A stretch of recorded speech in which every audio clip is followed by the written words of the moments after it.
what you need to know, right? And as we think about developing competencies for charge nurses, right, which is the next step out of this, right, is what do you actually need to be able to do, right? You need to be able, from a clinical perspective, you need to be able to triage your entire department, right? Like in your head, you have to be able to know what's in the waiting room.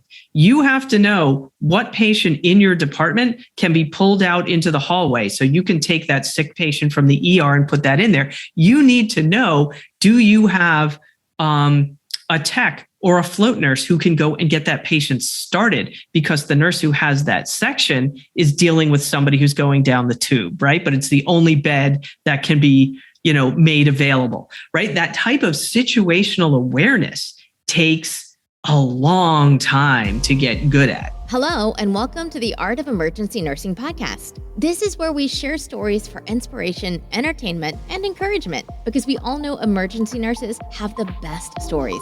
Now here's your host, Kevin McFarland.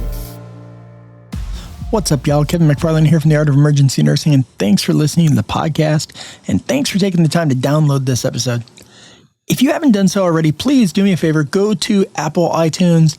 If you have an iPhone or if you have an iTunes account, go to the app, leave a rating, leave a review. That's how people find this podcast.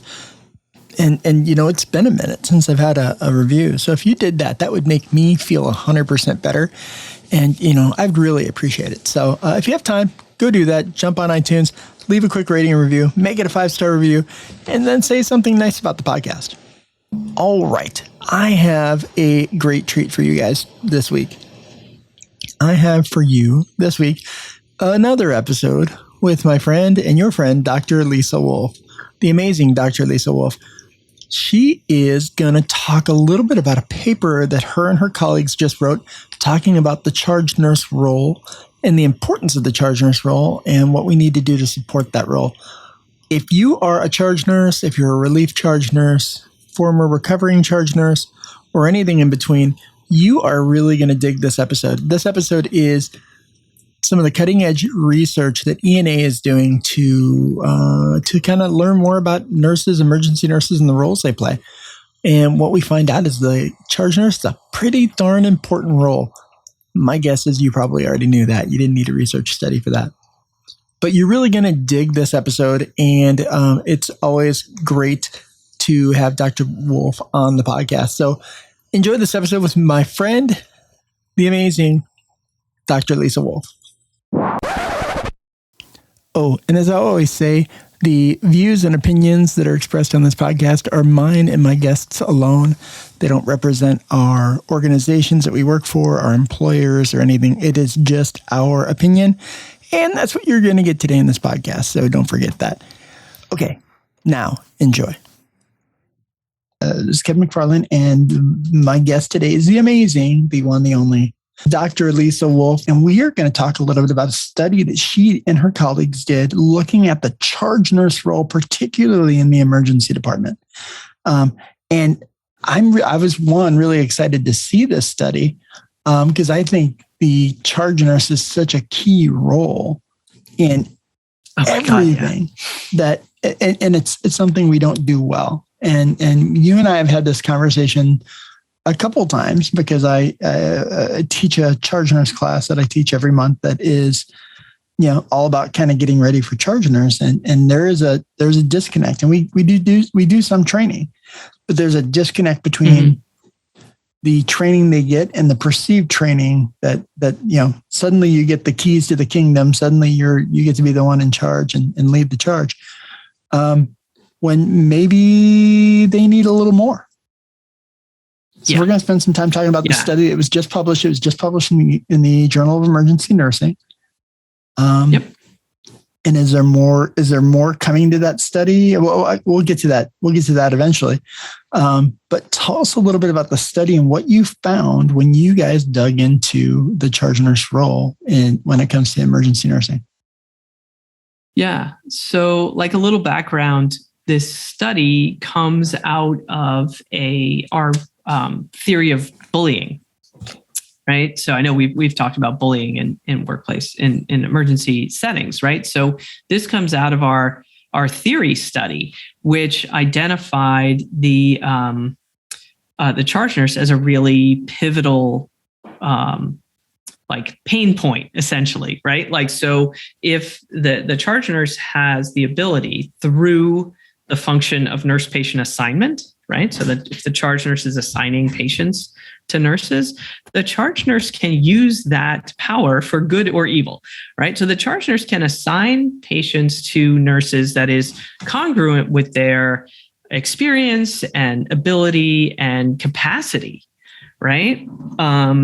Or the charge nurse can assign patients that just completely overwhelms, discourages, and sets nurses up for failure, right? So we were really interested in how charge nurses learned how to be charge nurses, right? So we did a mixed methods study, which we do a lot of.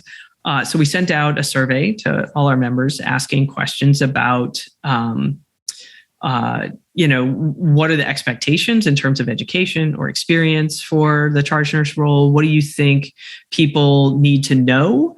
We actually branch logic the survey. So we have different answers from staff nurses versus charge nurses, which is really interesting because we also did the same thing with the focus group part of the study. We talked to staff nurses and we talked to charge nurses separately. And it looks like in the study that you talked to mostly charge nurses, but a good group of people who not charge. I think about a third of them were staff nurses. Yeah. And so what we find here is that the understanding of the role is actually pretty different from the charge nurse position and from the staff nurse position. So charge nurses saw their role pretty much as a very straightforward patient flow problem, right? We're going to move patients from here through the process and out, right? Like that's my job, is to move people along, to assign patients and get them out of here. Whereas which is a very tasky sort of understanding, right? Whereas the staff nurses saw this as like, we need a champion, right? Like we need not quite a mom, not quite a superhero, but somebody who could manage the temperature of the emergency department, right? Like, so what comes through in both staff and charge nurse focus group data is the charge nurse sets the tone, 100%. Right? So a charge nurse that can like be calm and keep things moving and be really supportive and have situational awareness of like what's going on all over the place. Like that's the charge nurse that even if the day sucks, it's not going to be terrible. I don't know how many times, it all depends on the charge nurse. If you walk in and and you see charge nurse X, you're like, this is going to be terrible. Or you see, whenever I talked about the charge nurse role in my charge nurse class, I always talk about this guy named Mike. We used to call him Skinny Mike because he was real skinny, of course. But he was just the most mellow, calm, like the place could be on fire. And he'd be like, well, I guess better go get some water. And and just the most mellow, calm guy, but he was one that like he could do anything. He's just so smart. And like he set the tone every single time. Like he'd be like, hey, here's what we're going to do today. Here's the plan. And I remember, one of his, pre-huddle pep talks. He's like, hey, y'all, there's not much time for report. It sucks out there. Let's get out there and get to work. It's going to be a bad day, but we're going to get through it together. And we're like, all right, let's go. And everyone was like, it's the nobody has a good day unless everybody has a good day. Nobody has a bad day unless everybody has a bad day, right? Like those are the charge nurses that you want. Yeah. And those are the kinds of charge nurses that the staff nurses want, right? They're like somebody who can be a clinical support, who can be like a social mediator between the nurses and the providers, or the nurses, the floor nurses and the ED nurses, right? Like help us get patients out of here. People who can talk to patients and families, right? So they need all of that. And so, it's a really complex linchpin role in the department. And it really, it determines safety, right? For both for both patients and nurses, right? Because it ensures that no one nurse gets dumped on or gets given a patient they can't handle, or, like we all know the charge nurse who gives, every single C. diff patient that comes in to like the nurse they don't like. 100%. Right? Like that's terrible. Like that's bullying. That's violence. That's awful. So what we wanted to know also is like, how do you learn? Like, how do you learn how to be a charge nurse? And I think back to when I was a charge nurse in, oh my God, almost 20 years ago, in a level 2 trauma, 400 bed hospital, 35 bed ED in New York. And I had about 8 years, almost a decade of nursing experience, but no charge experience. And my managers, and I was going to be at the night, like 3P to 3A. I know where this is going. I can see it coming. My managers were like, you're going to be the charge nurse, right, with backup so that everybody can see you being the charge nurse, right? It's like these 30-year nurses don't want to hear from like fresh-faced you, right? They want somebody who knows their shit. So we're going to make sure you know your shit so they will trust you. And that's what they did. I had like a 6-week orientation. Mind you, it was all shadowing though, right? So granted, I was learning from nurses who had been doing this for 30 years. So I kind of feel like that was okay. If I could have taken everything that those nurses knew and written it down and then disseminated it like that, I think would have been really good. But the difference now is that with the lack of experience in our emergency departments, with this huge turnover, we've got nurses who, have 6 months, 8 months, a year of experience. And they're like, hey, you should be a charge nurse. And they're like, okay. Like, see, that's where I thought you were going to go with your charge nurse training, because that's where so many people do, where there's so many people, it's like, hey, you know what? You're a good nurse. That means you're going to be a good charge nurse. And it's a completely different skill set. It's a totally different skill set. And success in one doesn't mean success in the other. Right. And I had this conversation actually with a group of ED leaders a few days ago where, they're talking about sort of like this pipeline. And I'm like, good nurses are not necessarily good managers, right? Good charge nurses don't necessarily make good ED managers. Like these are all completely different skill sets. You can't just like go from one to the other and expect people to do well. Like stop that. This is madness, and right? That's how so many people, and I remember having conversations myself going, well, they're a good nurse, so they should be a good charge nurse. And I'm like, why?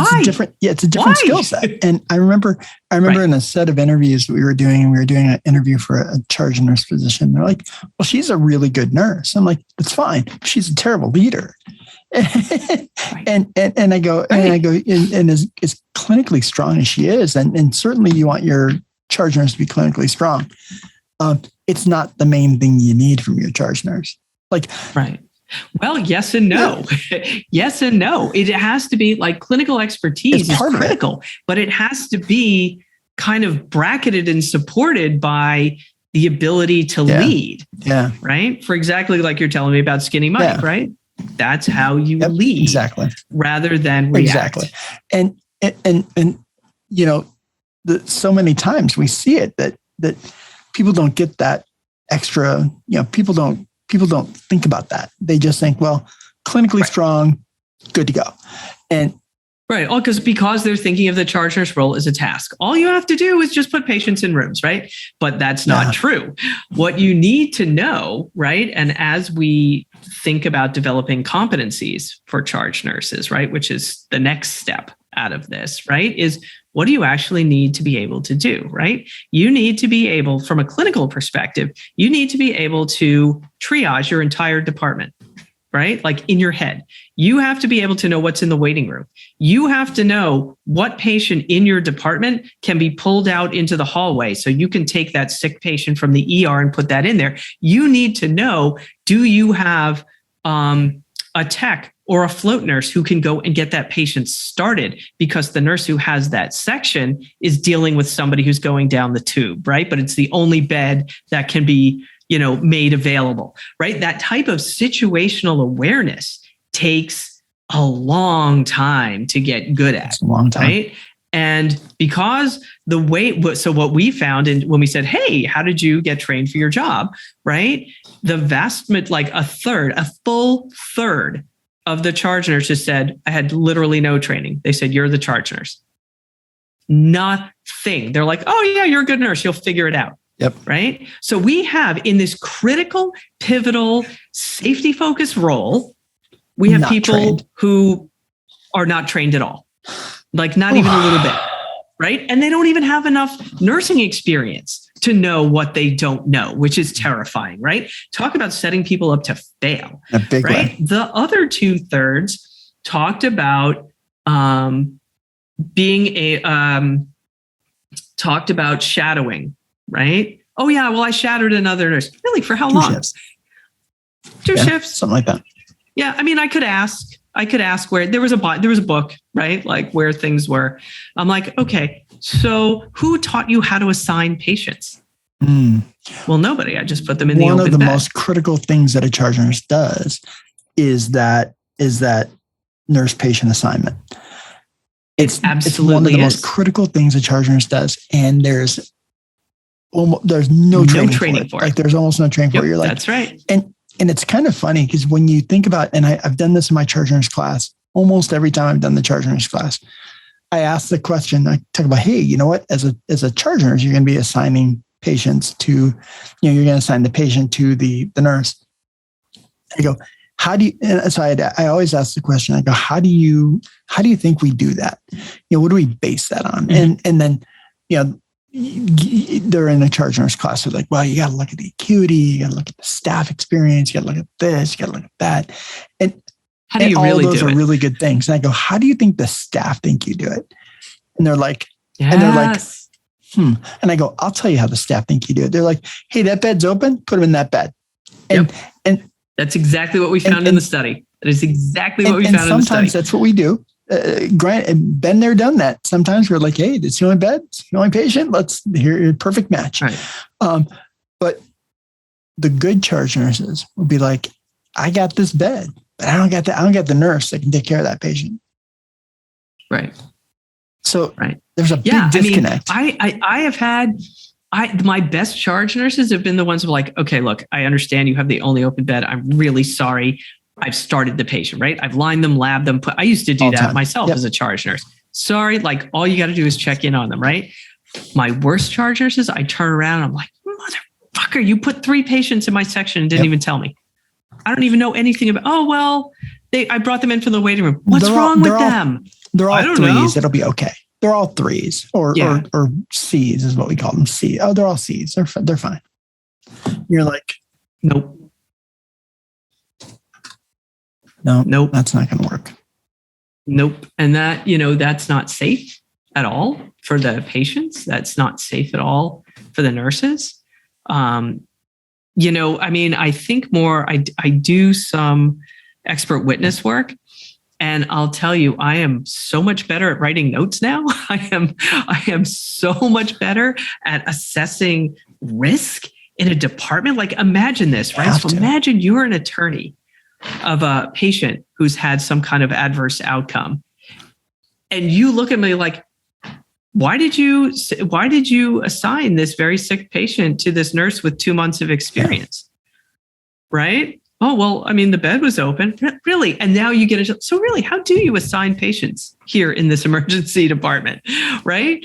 I mean, the risk of assigning a really sick person to a nurse who can't handle it is just terrifying, right? So like there's all kinds of layers to this, but the bottom line is that to ensure the basic safety of the patients coming through your department, your charge nurse has to be really good.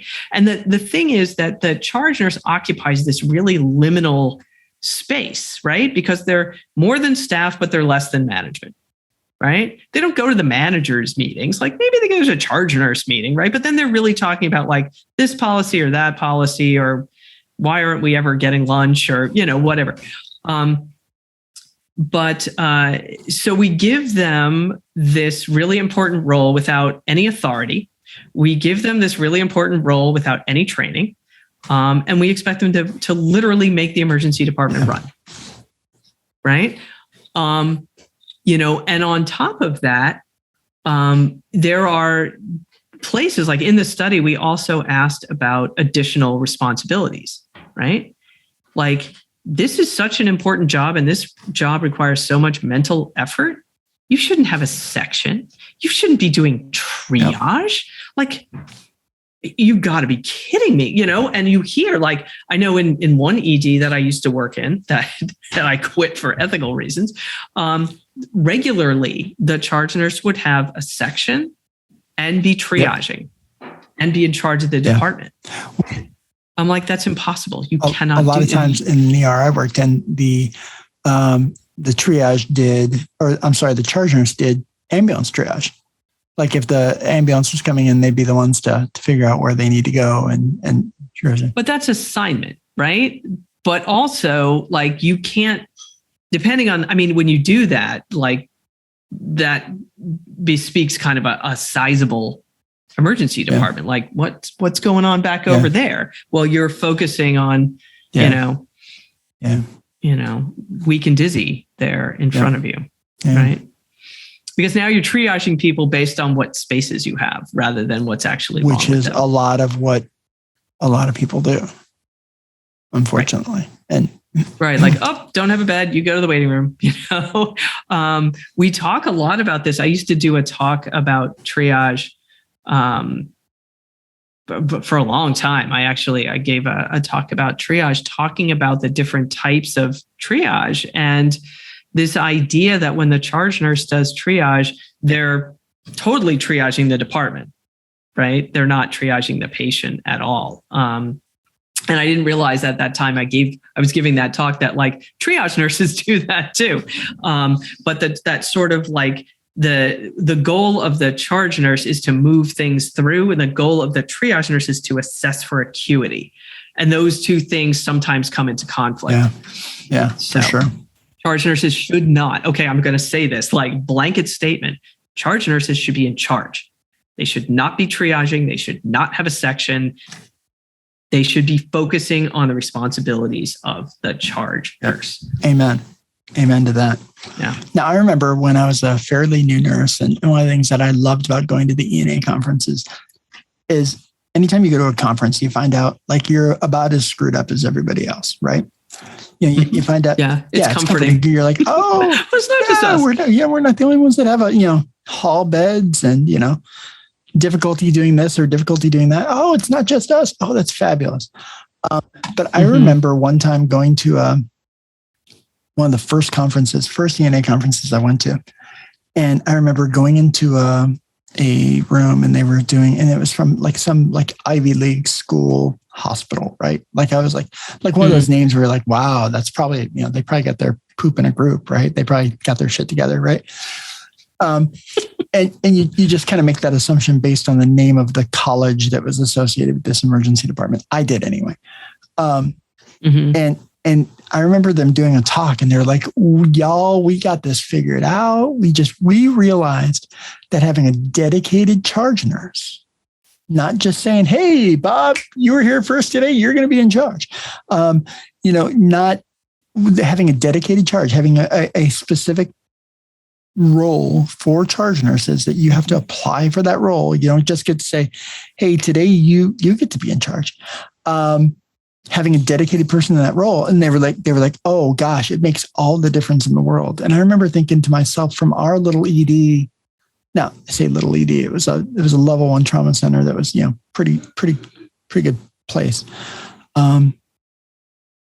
We figured that out 20 years ago.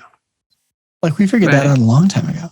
Like, you guys are a little slow. Well, before I was a nurse, we would, but then you still see, and I've been to 2 EDs. The last 3 EDs, I was associated with, maybe 4. Didn't do it that way. They were like, it's going to be Bob today. Bob's going to be in charge because Bob hasn't been in charge in a while. Yeah. And they didn't necessarily have dedicated. Some of our participants really, the participants in this study really talked about when the job is shared, there's more transparency, right? So in other words, and I think there are pros and cons, right? One is like you really need some training. Yeah. So if you have a pool of people who've been trained to do it, spread the wealth by all means, right? Especially if your charge nurse is a bully, it's always good to switch them out. But on the other hand, without any training, just kind of like, oh, don't worry, you'll be fine. We'll get you through the shift. Like that doesn't help anybody. Yeah. That just makes people mad. And for us, it was, for the hospital that I grew up in, like we had a team of charge nurses. I think we had seven charge nurses who, there was always someone special in charge. There was and what that hospital did that I really, really appreciated is they really made the charge nurse stand out. So like everybody wore black scrubs. Black scrubs was the ER, except for the charge. And the charge in every unit wore red. And it was one of those like, oh wow! So you could identify. Like, you can look at a crowd and be like, that's the person in charge. And I really appreciated that. I really appreciated the fact that, except for when I was wearing the red scrubs, and I'm like going, here I am. But the Scarlet Sea. That's right. But they made it real obvious to tell who the charge nurse was, which I really appreciated because sometimes you're like. One, it could be anybody, and two, they look like everybody else. And you could always tell the charge nurse because they were the one who had the phone that was ringing. That's what right? Right. So, but in the last couple of ERs I've worked in, like they rotate the charge, and I think that there's probably a smaller group. It wasn't just anybody, but it wasn't the dedicated role that it was at my first place, right? Yeah, I definitely think it's worth having dedicated charge nurses and people who are kind of the liaison really between management and staff, right? Like the charge nurse needs to advocate for staff. Like they talked a lot about this as an expectation, the staff nurses especially, because the charge nurse kind of gets shit on a little bit, right? Because they have to enforce the edicts that are handed down from management, right? Yep. And on an off shift, like that can be really hard to do because they're like, who's going to know? Like, why are we doing this, right? So this idea that I think the role needs to be more formalized in the organizational structure, right? Because you're right at 2:00 on a Monday, 2:00 in the morning on a Monday morning, like who really like are you do you if it's somebody who isn't in a dedicated role, are they really going to take that responsibility serious? Like, okay, this is something the charge nurse has to do, or are they going to try to appease Mary, who is they're they just don't want to go against Mary because Mary's been here 100 years and Mary's scary. Very scary. Yeah. So yeah, you definitely, I think it makes sense to have people who are dedicated in that role. Yeah. So what else, what other themes did you find in the study that so the nurse patient assignment was like super critical, a big piece. Certainly. Right. The lack of training was a huge problem. There was definitely this idea around, it's a handful. Right? People talked about how much work it was. It's a tough job to get good at it. So, hang on, let me just look through this here. Yeah. So it is a tough job. I always said it's the hardest job I've ever done. Like it was. Yeah. That house supervisor, which was kind of the charge nurse for the hospital. The charge nurse of the hospital. Yeah, absolutely. And role. I think the what people really talked about was the difference in expectations between, because in most hospitals, right, that people worked in that participated in the study, there was no expectation for either education or experience to be a charge nurse, right? Whereas the staff nurses were like, you should really have like more than 3 years of experience. You should probably have some education around this, right? Now, did you come up with some? I totally cut you off. I'm sorry. Did you come up with some recommendations on kind of like what we think is kind of the key? Well, yeah, in sort of the consensus piece of this, and I got to tell you that as we are moving forward with our study on charge nurse competencies, right, we'll have more concrete. But what comes out of this study is sort of some general recommendations, right? One is that that charge nurses be incorporated somehow into the organizational structure, right? So it's really clear where the lines of responsibility are. Second, given that this is a very complex, very important role on a shift, that nurses receive formal training. Right. And again, out of the competencies will come that sort of formal training, right? A lot of people have, I think, sort of their homegrown sometimes, right? Or it's just like good luck. But I think what we're hoping to do, given that there's clearly a need for like, these are the standards and this is how we know that you're competent and this is how we measure that, right? Like that kind of process is, in progress right now. But in general, like there needs to be formal training around things like situational awareness, nurse-patient assignment, communication strategies, conflict resolution, those kinds of things, are sort of the broad categories. And then there should be, like generally, you should have like 3 or more years experience in an emergency department before you go into a charge nurse role. And a lot of that is just to understand like what happens in an ER, right? Like you learn as a staff nurse kind of like where the roadblocks are and where the problems are. And so it becomes easier to kind of feel the disturbance in the force as your emergency department, kind of moves its way through its shift. So those are kind of really the big things is this, formal structure, formal training, some kind of criteria for both experience and clinical competence, right? Becomes very, very important. Yeah. So more to come, more specifics to come, but those are kind of the big buckets. So I know we've had this conversation before. So ENA is going to be working on developing a program around this and a track around this in the ENA University, which I think is super exciting. Right. And then would it be something that then the organization could say, hey, you know what, maybe that's the formal training that you need to have. And not that everyone would adopt that, because like for instance, in my organization currently, we have a charge nurse class. We do it every month. I teach the charge nurse class every single month. And one of the things I always tell people in that class, and you and I have had this conversation before, is I say, hey, I'm going to give you broad strokes. I'm not going to tell you how to run your unit because I don't know your unit. Like I know my unit, right. I don't know your unit. But I'm going to give you some kind of broad stroke, general, stuff that's at least going to start to form a foundation of something that you could then build on. And I think a lot of places do that. A lot of places have a formal charge nurse class. Now, not that we found. Really, not many did. Really, and then you always go, well, like what's the quality on it? And yeah, right.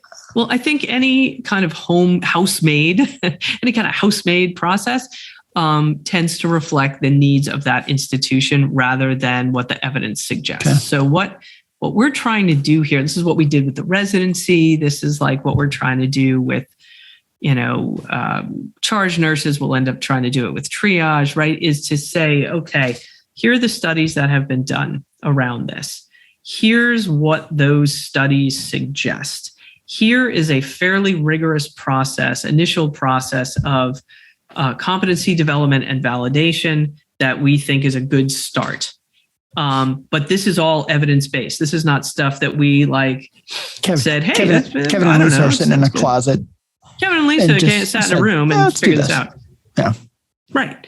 Though that would be good. It'd be good because it's us, but it would be fine because it's us. Right. Absolutely. And, but the thing is that when you have a practice standard or a specialty practice standard that is evidence-based, I think the benefit there is that everybody then, like, so part of the reason that I'm talking to you about this study is that I think it's really important for nurses to be able to say, you know what, Dr. Wolf and friends, right, did this study that showed that the charge nurse role is actually really important, right? It's not this toss away, you tag you're it kind of role. It's really important. And therefore, like when a formal program comes out, like we want that because we want to do this job well, because we now understand how important this job is. And by the way, here's the paper. Right? Rather than like, oh, hey, I went to this conference and this is what people were talking about, right? Which is important because it gets people to like maybe go read some stuff. But for me to be able for a nurse to be able to go to their administration and say, look, like here's a study in a peer-reviewed journal that talks about the importance of this role and how, we need to be training people for this. Like, I want this for us. I think is really important. Yeah, for sure. And because I don't know how many times I've seen in different ERs, and I know a million people have that same experience, that it's one of those, either you take the oldest, most experienced person and say, okay, you're going to be in charge, or you take the person who's just the most willing. And we're like, well, you want to be in charge? All right, kiddo. Get on up there. Right. Go get him. You got this. Go get him. Right. It's this whole idea of a charge nurse personality, which goes back to this idea of like, it's a totally different skill set. Yeah. Right. We had some participants in the study talked about like, well, I was an EMT and I was paramedic. And they said, oh, you have that personality. Well, what does that mean? Yeah. Right. Well, me too. Sure. Like I like to be in charge. In fact, full disclosure, at one point when I was small, someone asked me what I wanted to be when I grew up. And that was my answer. I would like to be in charge. In charge of everything. Whatever. Look, here you are. And here I am. But that doesn't mean that I'm inherently good at, thing X, right? And I think we do people a big disservice by saying like your personality is going to allow you to do all these very complicated, but cognitive processes. But I do see some merit in the fact that I know some really good nurses that really aren't good charge nurses, and vice versa. I've seen some nurses that that flourish in the charge nurse role, and I remember my old boss coming to me once and saying, we had a charge nurse position open, and the person who was in that position, we had a big charge nurse pool, and the person who was in that position was oftentimes, she didn't have a lot of experience, and I'm just going to stop there. It sometimes showed. But I remember the director coming to us as a charge group and saying, hey, here are the people that have expressed interest in this. And we were like, okay, yes, no, maybe, and I remember one particular, everyone's like, oh, she's great. She's like super assertive. And I'm like, she's also a bitch. Right. And we've talked about that. She's also a bitch and uncool. Nobody likes her and she's a bully. So I was like, right. if that's who you want in charge, understand what's going to come of that, like how that's going to work out. And she did better than expected in charge for a while. But long-term, like it just wasn't going to work out for her. That wasn't meant to be her role.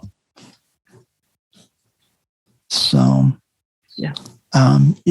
So I do see some value of the right personality for it. I think personality is a fit that you have to look at, but it can't just be you're the most experienced nurse here today, so you get to be the charge.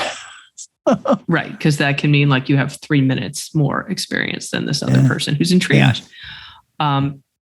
I used to tell my students on a med surg telemetry floor, they were like first semester seniors, and I would be like, okay, every week somebody's going to be in charge. Like you're going to work with the charge nurse and they're like, why? We're new, whatever. I'm like, within, within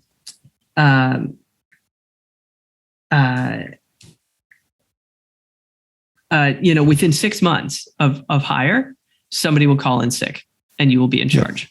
And so you need to at least, work through that. So you have some exposure to it, right? And sure enough, I come in one night as a supervisor and my brand new grad is sitting there like, so what's the matter, honey? She goes, they put me in charge. I was like, She goes, I'm so glad you did that. I'm like, you know what? I will sit right here with you and we're going to get through this. Yeah.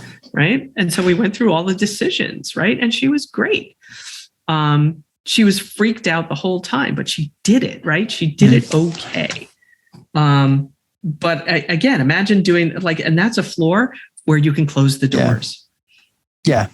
But in an ER, there's no closing doors and there's no knowing what's coming in next. Right.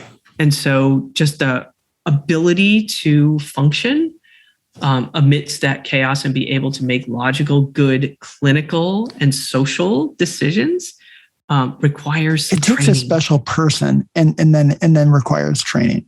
So right. That's the thing. Like your personality will make it easier, but it will not make you good. Yeah. It'll just kind of make you maybe less terrified. And I don't know if that's a good thing. Yeah, I don't know if that's a good thing or not. I remember before I became a nurse, I was a supervisor in the hospital that I worked at. And then when I became a nurse, I was the newest nurse in our Ph.D. And then I remember at one point, someone was like, hey, we're going to put you in charge today. And I was like, I'm not qualified to be in charge. And they're like, you've been a leader in this organization for 10 years. And I'm like, it's still different. It's still different. Still not the same. But then when I did become the charge and when I became a supervisor and became the formal charge, I remember spending a couple of days with good charge nurses who kind of showed me the ropes and I got to spend some time with them. And then question everything they did and get their logic and find out why they made the decision they made.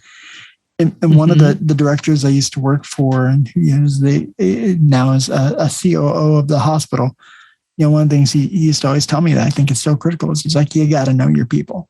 You got to know your people. You got to know who you got and what's their experience and what they can't bring to the table. Right. And even something like as, I don't want to say esoteric, but as specific as, Sally just lost her grandma last week, right? So maybe we're not going to give the septic little old lady to Sally, right? Right? Or so-and-so just had a really traumatic patient event, right? Like with a kid, like a pediatric death. You know what? If I can, I'm going to avoid giving them another 5-year-old, right? Yeah. Because I can't have them triggered. So-and-so is not getting a peds patient today. And I remember as a charge nurse and even as a house supervisor saying that exact thing. They're not getting that patient today. Right. Not today. Not today.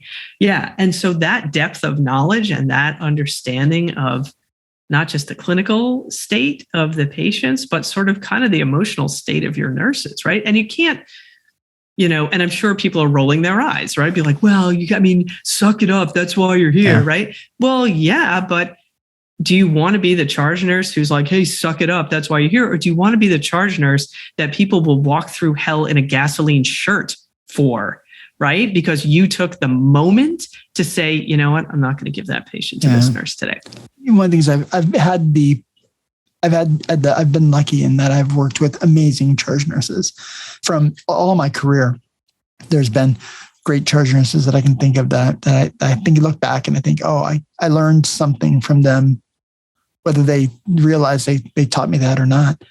And it every time, like you don't forget those people. Like you'll and then to me that was always like, okay, I want to emulate this part of this person, because they're close enough to the bedside.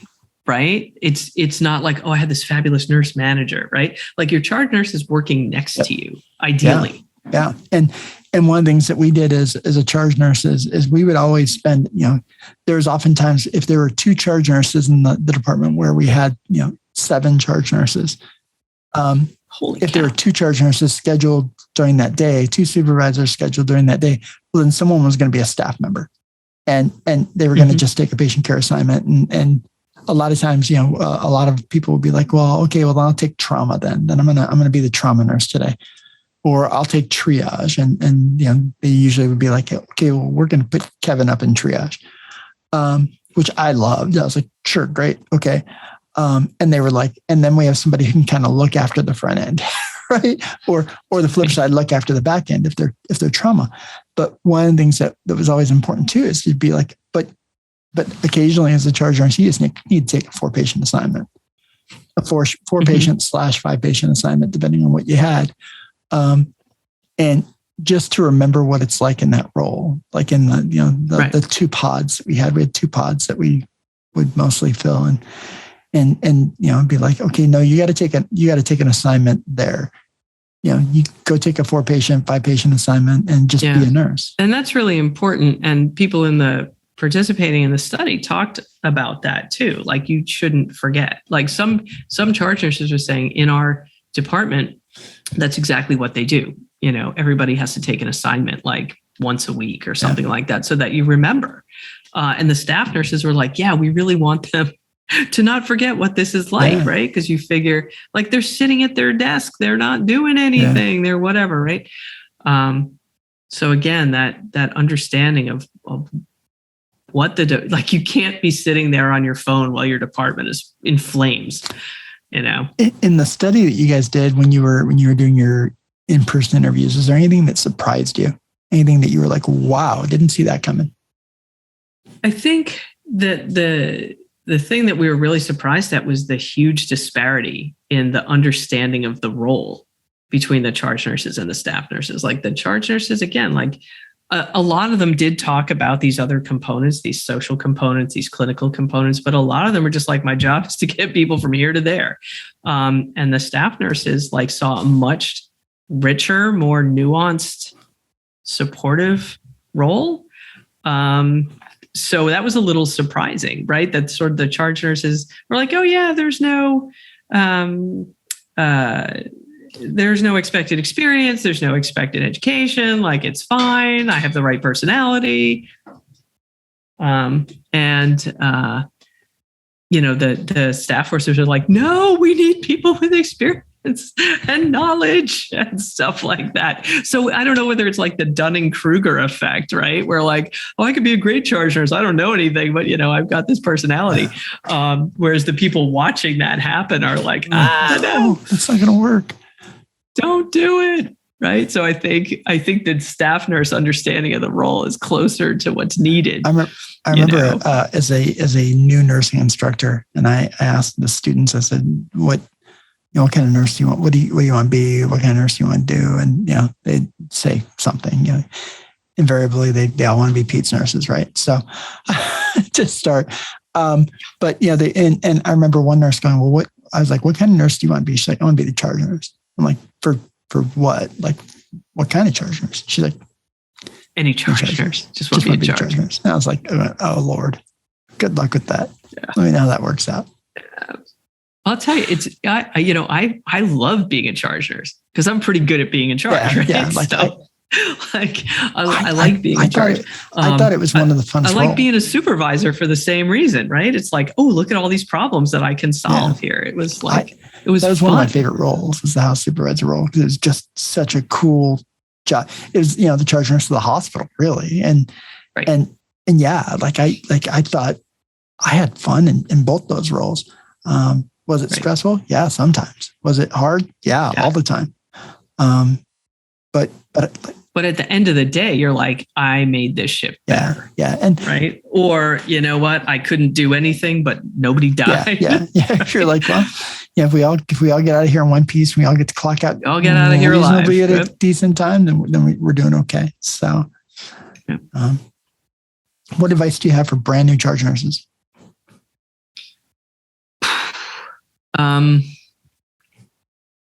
Yikes. Good luck. I think really understanding the very specific components of the role and deliberately asking for training in those things, right? Like, so rather than just sort of follow somebody, right, and see what they do, like have in your head, like, okay, how do I assign patients? What's the best way to do that?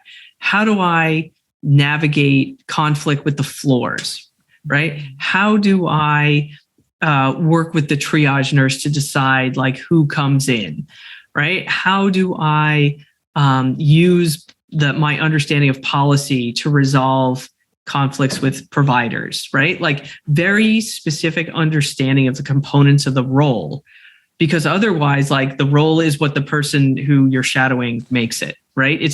There's a larger aspect to the role than you may see in your 2 shifts of shadowing, right?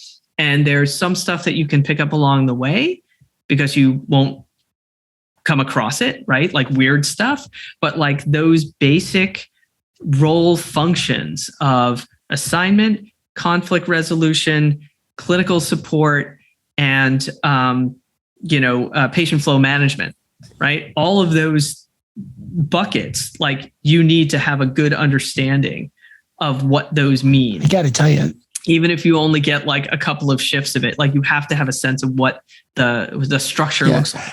I got to tell you, that just made me think like we had a CBCOT, clinical-based competency orientation, blah, blah, blah, right? Your clinical checkoff sheet. And we had one specifically for charge nurse. And none of that was addressed. Yeah, because that's like very tasky. It's like, where's the policy book? It's very tasky. How do you write somebody up? When ENA develops this program, are they going to have something that's a more reasonable kind of clinical guideline? Ask these questions, look at these things, think about these things. Oh yes. Are they going to have Oh yes, friends. And boy, I got to tell you, our audience members, I'm sure, have a million suggestions for what needs to go in that book, that check sheet, that punch list. Because I'm just sitting here just spinning in my head, going, "Oh my gosh!" Like you would need to put this in there, this in there, this in there. It's a cognitive role. Yeah. It's not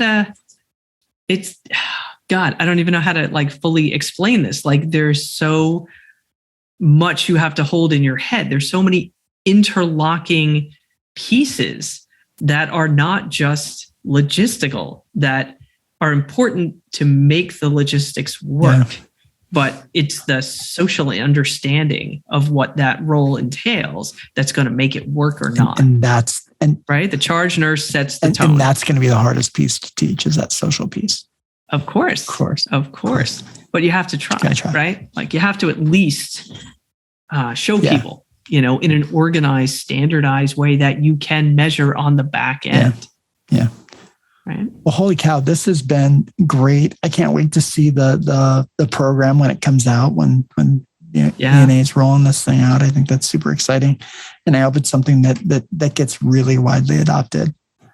This has been fun. This has been great. There's been great discussion. I think this is super exciting stuff. I think that there's so many nurses I think would agree that the charge nurse role is so pivotal and so key, and not done well. I think a lot of times we get lucky and we find people who just become. I think it's not done well because there's no training, right?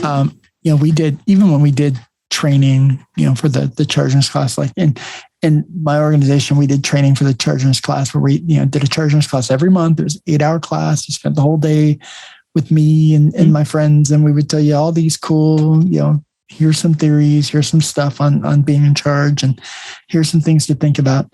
But it wasn't, it was always one of those, but your mileage may vary, and you got to figure out what this means. You got to then take this information and mold it into what your unit is and unit has. And I just remember thinking to myself, well, at least they were getting something. Right. Yeah. But the emergency department charge role has the added layer of, we don't know what's coming in. We can't predict acuity or volume. We can't shut the door. Always We got to make do, right? Toughest job in the world. So can you imagine in an ICU, like, oh, we can pull this patient out into the hallway and put well, split the vent. It'll be fine, right? Like we do that stuff in the ED all the time. We had our CNO a long time ago when we were having, space crisis. I remember her saying, we can always put people in the halls, and the units were like, we're an inpatient unit. We don't put people in the halls. And she's like, if we need to, we can. And she's like, they do it in the ER all the time. And I was like, well, yeah, we got about 8 people in the halls right now. And she's like, not that I'm expecting that. She's like, but she goes, we could put one person in the hall. She's like, if we took every unit and put one person in the hall, then here's what would happen. 1, we would decompress the ER, and the ER would actually have some space to move and take care of those who are sick. And then 2, here's what would happen. It would pressure the providers and the nurses to get them the fuck out of there. Yeah. Get them out. Yeah. That's what they found in all those studies, which was that because this was a big thing, maybe about 10 years ago, about like, it's fine to put a med surg patient in the hallway. Like the patients didn't like it because they were in the hallway. But what they found was that it was actually very rare. Once you admitted a patient to a hallway, they get them out. Magically, there was a bed available. Yeah, right? Magically, there's a bed available, or magically somebody could get discharged. Right, somebody can get discharged. Right, exactly. So the pressure, I think, like, I think we socially admit people more than we should. Yeah, for sure. That is definitely a thing. Failure to thrive. Yeah. Thanks for listening to the Art of Emergency Nursing podcast. Make sure to subscribe to the podcast and follow us on Facebook.